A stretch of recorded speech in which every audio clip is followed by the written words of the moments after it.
Hey, salut à tous! On se retrouve aujourd'hui pour une nouvelle vidéo. Je vous avais promis lors de la présentation de mon 103 Doppler de vous expliquer le branchement de l'allumage. C'est des allumages qu'on rachète, d'accord? Des allumages électroniques. Et voilà, il n'y a pas de schéma de fourni avec, donc je vais vous expliquer comment ça se branche, parce que c'est pas forcément évident. Au premier abord, on pourrait se tromper. Donc voilà, ce qu'on fait, c'est qu'on va aller sur la machine, à l'extérieur de l'atelier, et on va regarder ça tout de suite. Allez, voilà les amis, on est donc sur l'allumage électronique, c'est ce qu'on trouve aujourd'hui, hein. C'est de l'adaptable, clairement, hein. Hop, on va donc enlever juste les petits caches. Moi, je l'ai déjà monté, j'aurais pu vous faire la vidéo avant, mais on va la faire maintenant. On enlève déjà le cache, voilà.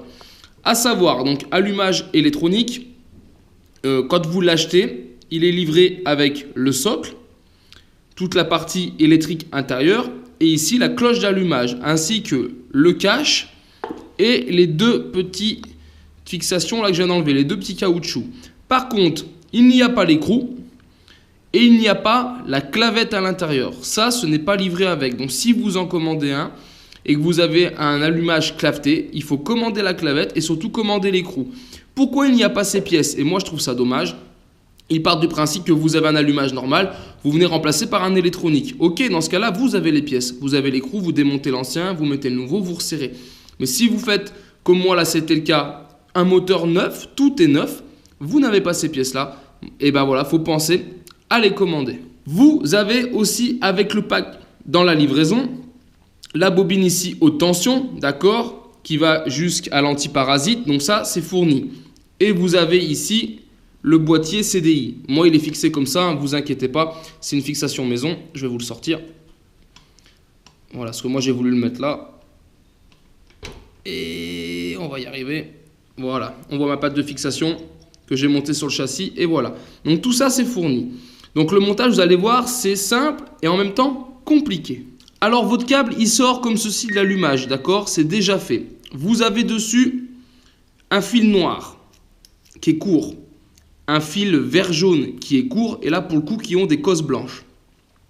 Vous avez aussi ce fil vert jaune qui lui est long, donc là il est déjà fixé, mais qui au bout a une petite cosse ronde, mais qui est vraiment plus long que l'autre. On voit, hein, celui-ci est court, celui-ci est très très long. Et vous avez ces deux cosses, ces deux détrompeurs. Ici, la grosse cosse, vous avez 3+, phare avant, phare arrière, clignotant. Ça, c'est pas fourni, après ce qui va dessus, c'est à vous de le faire. Par contre, vous avez celle-ci. Ça, c'est votre cosse de CDI. Il suffit tout simplement de venir l'emboîter dans celle-ci. Vous voyez, il y a un détrompeur là sur le dessus, et là sur le dessus. C'est du plug and play. Et voilà, c'est monté. Donc ça, c'est bon.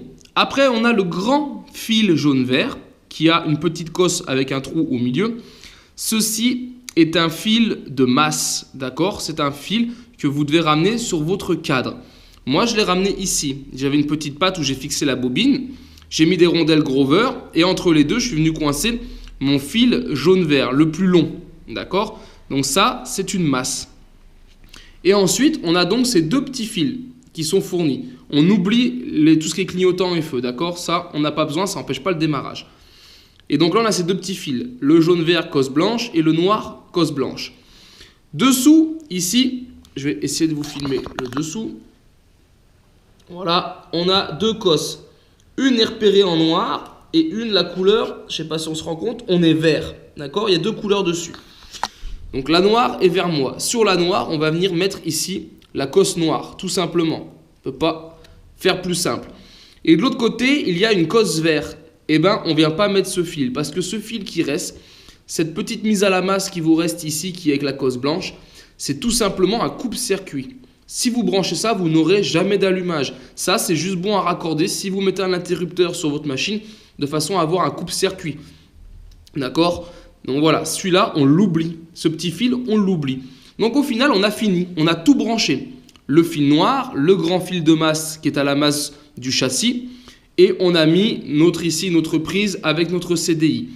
Donc, il nous reste une cosse de libre ici sur la bobine haute tension. Et bien, cette cosse, on va la créer nous. Le fil qui va, on va le créer. Vous voyez, moi, il est ici, il est marron. Donc, c'est un fil qu'on va venir et qu'on va mettre en fait aussi au châssis. On va créer la masse pour la bobine haute tension. Masse qui n'existe pas, ce fil n'est pas fourni avec le CDI. Et bien, donc, vous venez, hop. Donc, moi, je le mets dessous. Donc, c'est la cosse qui est verte dessous. Et je suis venu le remettre à la masse, c'est-à-dire toujours sur la même patte, là où j'ai déjà raccordé la masse, mon jaune-vert, ici mon grand jaune-vert. Donc voilà, j'espère que c'est assez clair et on va essayer de faire un petit schéma tout de suite pour expliquer les choses. Peut-être que ça en aidera plus certains si vous n'avez pas vraiment compris ce que je viens de vous dire. Allez, je vous fais un petit bout de schéma comme ça sur le pouce. Donc ici, hop, bougez pas. On dessine l'allumage, ok. On a donc un câble qui sort, comme ça, un gros câble. Et dedans, on va retrouver plusieurs fils. Donc, on va en avoir 5. 1, 2, 3, 4 et 5. Voilà. Là, ici, le premier, il a une cosse. Donc ça va être le CDI. Et on vient donc brancher ici notre CDI. OK ? Voilà, tout simplement. Là, on va avoir un autre. Ici, ce sont 3+.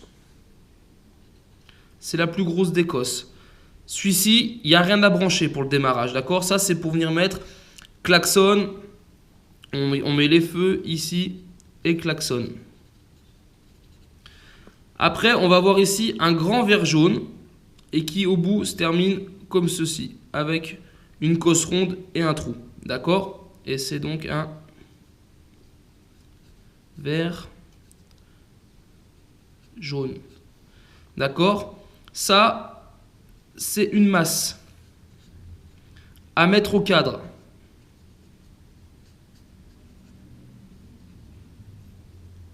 Voilà. Puis, il nous reste ici un fil noir. D'accord? Avec la cosse blanche, la grande cosse blanche. Celui-ci, il va donc sur la bobine. Donc, on va dessiner la bobine.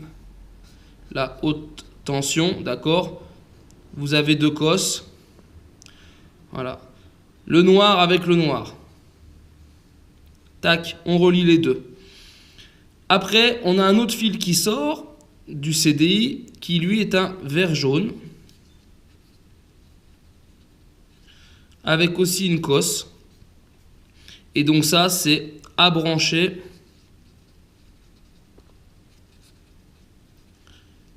si on veut un coupe-circuit.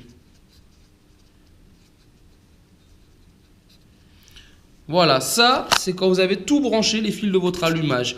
Et après, ici, il vous reste une cosse, d'accord, la cosse verte. Et ben elle, la cosse verte, il faut tout simplement la ramener à la masse. Ça, c'est un fil à créer. D'accord? C'est à vous de créer ce fil-là. Donc, allez, je vous fais un plan global de mon schéma qui est monocouleur. Hein. Désolé, mais j'espère que vous aurez compris. Donc, voilà, on va reprendre. Hein. On sort de l'allumage. C'est le câble qui est ici. D'accord? Il est déjà tout fait. Vous voyez, il est gainé en noir. On sort au bout. On tombe donc sur une broche CDI. La broche CDI, c'est celle-ci. Qui a le détrompeur, je vous ai fait voir avant. Donc celle-ci, vous venez la brancher sur le CDI, d'accord? C'est ce qu'on dit ici. Ensuite, un deuxième câble qui lui arrive avec une broche 3+. On vient mettre les feux et le klaxon. C'est cette broche-là, cette grosse broche plate. Ça ne sert pas pour démarrer une mobilette, clairement. C'est après, on peut démarrer une mobilette sans ça. La preuve, celle-ci tourne et on n'a pas branché ça. Donc ça, c'est si vous venez mettre vos feux et vos klaxons, ce n'est pas une obligation dans un premier temps. Ensuite, on a un vert jaune avec la cosse ronde qui, elle, comme indiqué, il faut la mettre à la masse au niveau du cadre. Ce grand fil, c'est celui-ci, d'accord? C'est ce vert jaune qui est là, un grand fil qui doit faire dans les 10-12 cm que moi j'ai mis ici à la masse du cadre, là où j'ai fixé la bobine. Après, vous pouvez le mettre une masse par exemple ici, d'accord? Après, le fil noir qui va sur la bobine haute tension. Fil noir, il est là, c'est ce petit fil qui va sur la bobine haute tension. Le noir avec la cosse dessous qui a le repère noir. C'est la même couleur, ok? Le petit vert jaune qui est ici, lui, on ne le branche pas. On n'en a pas besoin pour démarrer une machine. C'est une mise à la masse, c'est un coupe-circuit. Ça, vous venez le brancher que si vous voulez mettre un interrupteur pour arrêter votre machine. Voilà, clairement. Et il va nous manquer ici, donc sur la bobine haute tension, un fil, parce qu'il reste une cosse qui est de couleur verte. Et bien ce fil, il faut le ramener aussi au cadre, à la masse. C'est le fil qu'on crée ici, voilà. Et une fois que vous avez fait ça, c'est garanti, vous avez de l'étincelle et vous pouvez démarrer votre machine. Allez, voilà les amis, j'en ai fini avec les explications. J'espère que c'est clair ce que je vous ai dit, que c'est assez compréhensible et que ça permettra à pas mal de gens de brancher leur CDI. Voilà, si vous avez un doute. Après, ce que je vous conseille aussi, si vous n'y arrivez pas, c'est d'appeler le fournisseur où vous l'avez acheté, tout simplement. Lui, normalement, est censé vous dépanner. En tout cas, j'espère que cette vidéo vous a plu. Si c'est le cas, je vous invite à la partager et la liker. Et on se retrouve donc en attendant sur ma chaîne 100% mobilette Youngtimer pour d'autres vidéos, tutos et présentations. Et en attendant, ciao ciao!